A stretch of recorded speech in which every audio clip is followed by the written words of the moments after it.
Salut à toi Papa du Rhum, bienvenue sur la chaîne du bar de l'ours. L'ours c'est moi, le bar il est derrière. Et aujourd'hui on est sur une dynamique un petit peu spécifique puisque j'ai des samples ici présents. En fait je suis en train de faire un testing, donc une dégustation d'une gamme, d'une marque qui m'a envoyé plusieurs échantillons. Je le fais via Esprit de Cannes sur des prestations carrément payantes, sur des choses spécifiques où je donne mon avis sur des gammes, sur des rhums, voilà. Là, pas du tout.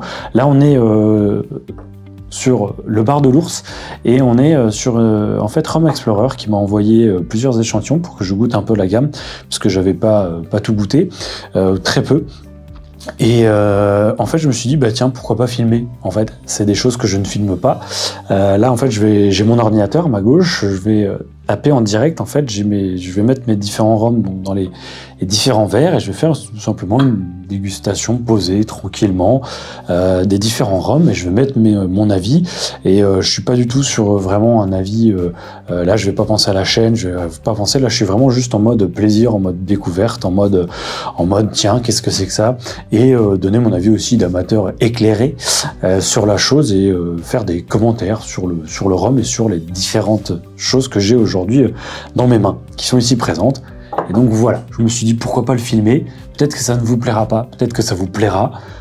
On va tester. Si le concept vous plaît, bah, je le referai puisque j'en reçois régulièrement maintenant. Donc voilà, on est parti pour un tasting rhum, un rhum tasting, je sais pas comment on va l'appeler. Mais voilà, ça sera le premier opus peut-être d'une longue série. Si vous avez envie de voir l'ours un peu plus dans d'autres moments que ce que j'ai habituellement sur la chaîne. Déjà, je me mets un petit peu en place.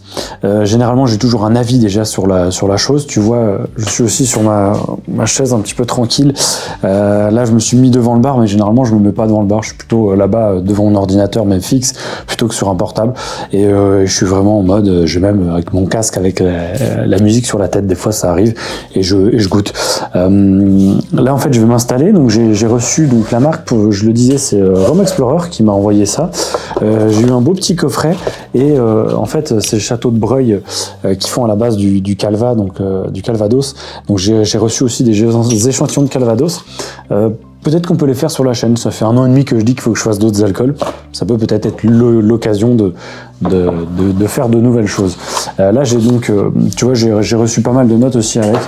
Généralement, souvent, avant de recevoir des échantillons, maintenant, en tout cas depuis 1 an, pas au début de la chaîne, mais maintenant depuis 1 an, souvent les marques me contactent ou c'est moi qui contacte les marques. C'est très rare que ce soit dans le sens où c'est moi qui contacte, c'est plutôt l'inverse.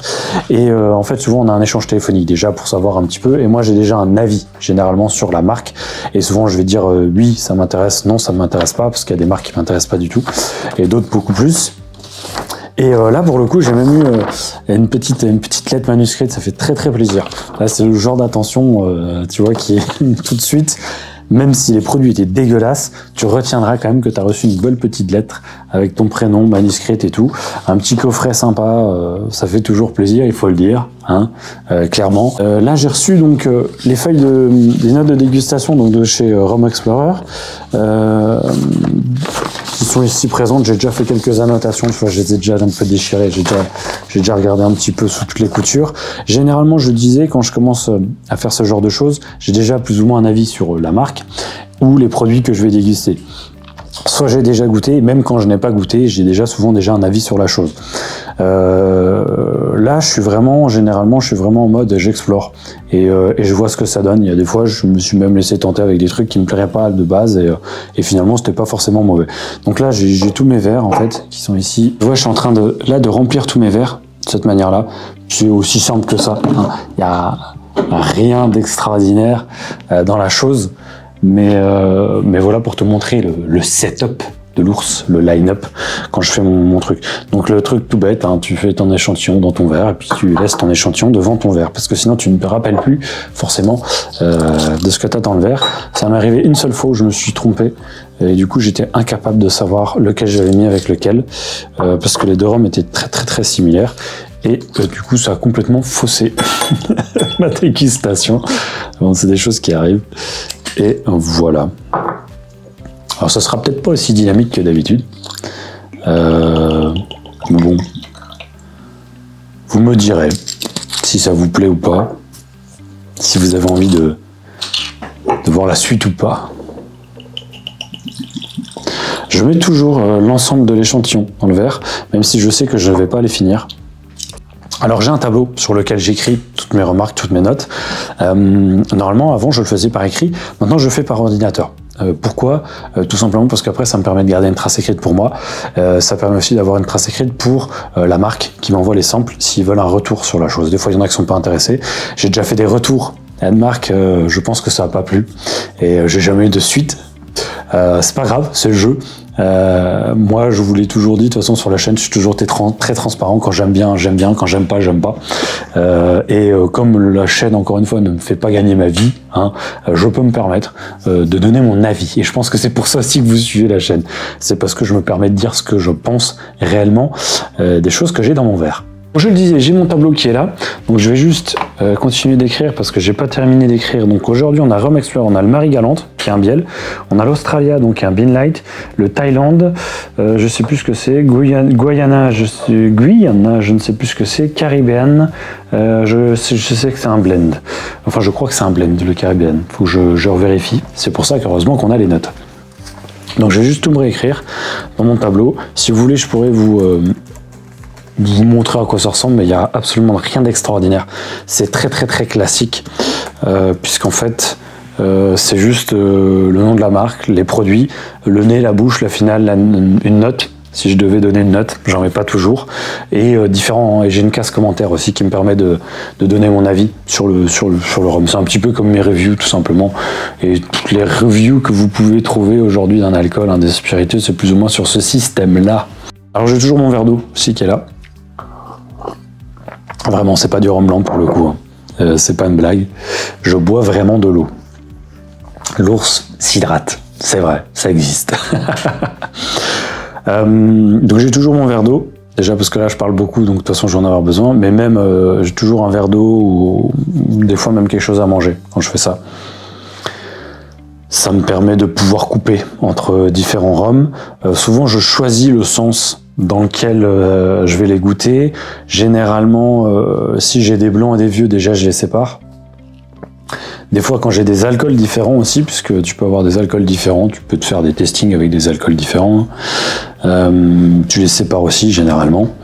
Là, pour le coup, moi, il y avait vraiment le Marie Galante qui m'intéresse, donc je vais vraiment le faire en premier, parce que je vais avoir le palais vierge.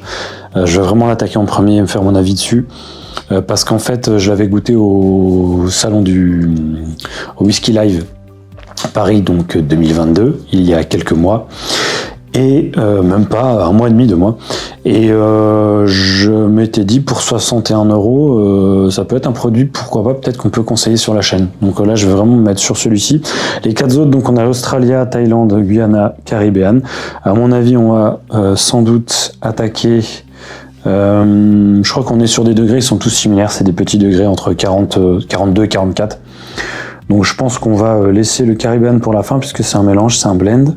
Et je pense qu'on va attaquer Australia, Guyana et après le Thaïlande. Donc je me les mets dans l'ordre dans lequel je vais les déguster, je pense. Parce que ça peut avoir une incidence forcément. Si t'en as qui sont beaucoup plus forts en ester, en degrés, en brut de colonne, j'en sais rien, généralement t'attaques traditionnellement et normalement par les moins costauds, ceux qui vont moins te rester en bouche et moins te marquer pour essayer d'avoir le palais encore un petit peu propre pour la suite de la dégustation. J'en ai pas trop parlé, mais c'est vrai, pourquoi est-ce que je reçois ça aujourd'hui?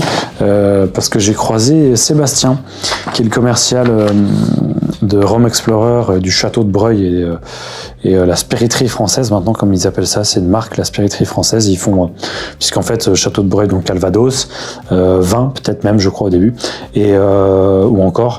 Et donc maintenant, ils ont gin, whisky, donc Rum Explorer, marque de rhum, Calvados, beaucoup de Calvados. Donc voilà, ils ont un portefeuille de différents spiritueux. Et donc j'avais rencontré Sébastien On avait un petit peu sympathisé et donc on s'est recontacté après le Whisky Live et il m'a renvoyé vers Chloé qui est la responsable communication marketing. Hein. Et donc voilà, on a échangé un petit peu et là c'est pour ça qu'elle m'a envoyé donc différentes choses à goûter et à voir si pourquoi pas on met en avant peut-être un de leurs produits par la suite, s'il y en a un que j'apprécie plus que les autres, ou si je trouve qu'il y en a un parce que ils ont plusieurs gammes. C'est vrai que je pars un peu dans tous les sens, mais ils ont plusieurs gammes, ils en ont deux. Ils ont la gamme Origine et la Sélection. Et l'Origine, tu es aux alentours de 40 €, 42, 43, des fois 45 €, entre 40 et 45 € les bouteilles. Et franchement, pour ce prix, tu peux avoir, je trouve, à mon avis, dans leur gamme, il y a des trucs plutôt intéressants en rapport qualité-prix plutôt que d'acheter des autres merdes que tu peux trouver en supermarché. Je pense qu'il y a des belles alternatives à avoir chez eux. On est quand même sur une marque française, encore une fois. Moi, c'est souvent, je préfère mettre des marques françaises en avant plutôt que d'autres ou des grosses multinationales. Là, on est sur, à mon avis, une entreprise qui est encore à taille humaine, à taille humaine.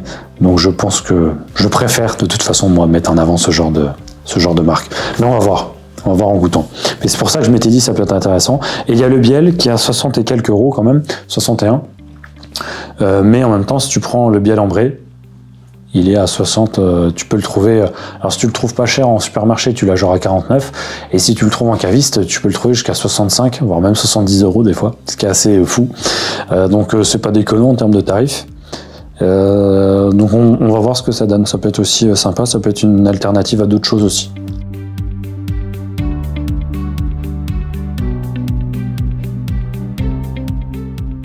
Donc ça c'est le Biel, c'est assez reconnaissable. Hein.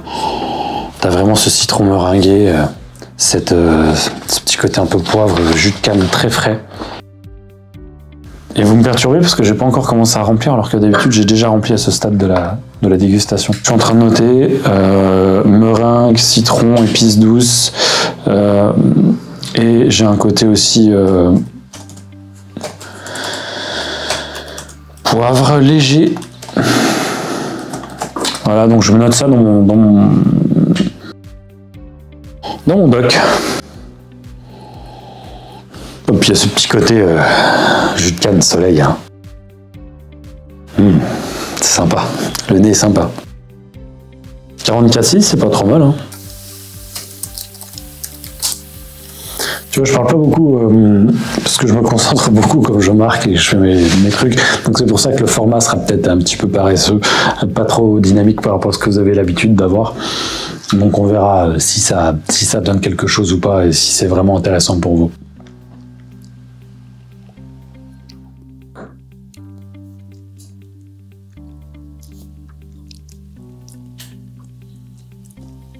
Il fait vachement clair. Hein. Il est sympa, bien vif, bien pétant en bouche. Et tu vois, je poste en même temps et je réponds en même temps à quelqu'un. Eh, regarde, le bar de l'ours. Le bar de l'ours. Mec qui à peine pas fanboy.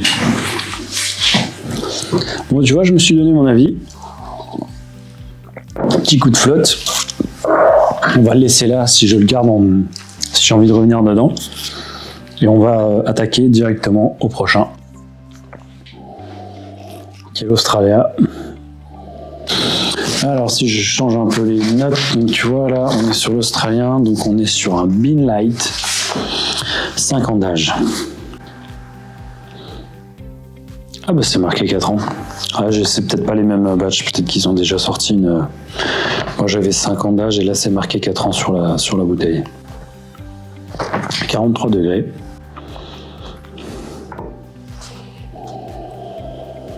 Je trouve que le nez est vachement fermé. Ça fait très mélasse sucré. Presque un côté légèrement métallique. Il faut que je note. Je vous parle et je note pas du coup. C'est de votre faute.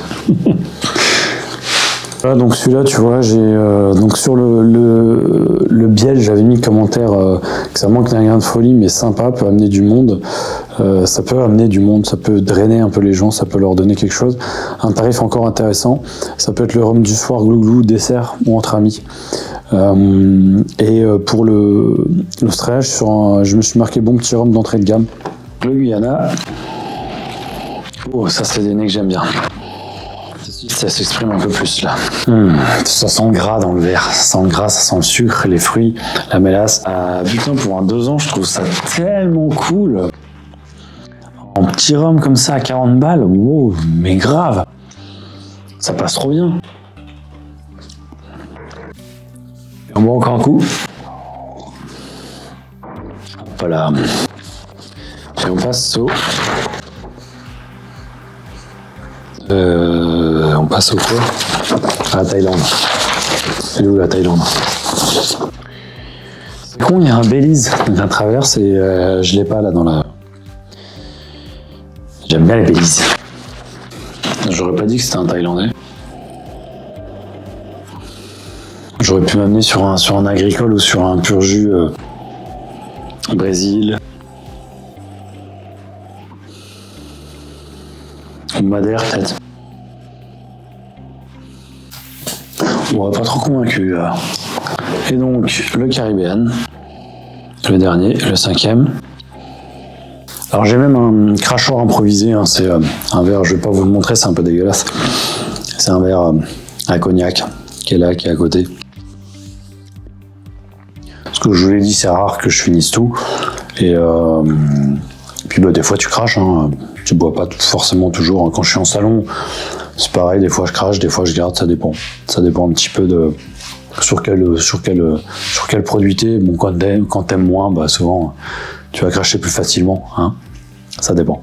Donc là, tu vois, ça fait à peu près 45 minutes que je suis sur mes 5 rhums. Et donc j'ai mon tableau qui est rempli, avec un petit commentaire à chaque fois. Et voilà, ma séance se lève, se termine. Et bah là, pour le coup, pour celle-ci, pour cette marque-là, bah, je vais faire suivre à Chloé, puis on va voir ensemble avec Chloé s'il y a des trucs qui peuvent être intéressants. Sur les 5, tu vois, les 3 qui me marqueraient plus, c'est le biel, l'Australia, le Guyana. Thaïlande et Caribbean, on n'est pas un peu moins... voilà. Donc on va voir est-ce qu'on récupérera peut-être une bouteille ou pas pour la faire sur la chaîne, ça c'est notre histoire.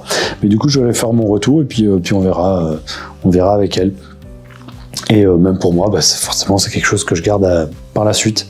Tu vois là j'ai mis des notes qui vont de 5 à 7 sur 10. J'en ai un où je suis entre 7 et 8, je sais pas, je saurais pas trop. En tenant compte de différents paramètres. Voilà, ma séance se termine. Je sais pas si ça aurait été intéressant ou pas pour toi, mais peut-être que ça te permet de voir un peu l'envers du décor de certaines choses. Et puis voilà. Je redis, s'il y avait des marques et des entreprises, j'ai déjà deux marques que j'accompagne avec Esprit de Cannes sur une montée, en fait, une gamme complète en termes de spiritueux, rhum bien évidemment. Si vous êtes intéressé, n'hésitez pas à m'envoyer un petit mail, on peut discuter et parler de choses ensemble. Je bosse aussi maintenant beaucoup aussi sur le côté communication, packaging. Je l'avais déjà dit, mais j'aime beaucoup ce versant-là. Et donc, je suis en train de doucement passer aussi sur ce côté-là. Il y a la cuvée numéro 3 qui est dans les tuyaux. J'espère qu'on la voit pas sur le plan. Non, je crois pas. Je l'avais bougé. C'est bon. Je pourrais vous monter cette vidéo. Merci à toi, Pop et Drum, d'avoir visionné cette vidéo. N'hésite pas, comme d'habitude, à commenter, partager, liker. J'espère que ça vous aura plu ou non. Dites-le, ça peut arriver. À très vite sur d'autres vidéos. Comme d'habitude, eh bien, n'oubliez pas, pas plus haut que le rhum, pas plus haut que le Calvados.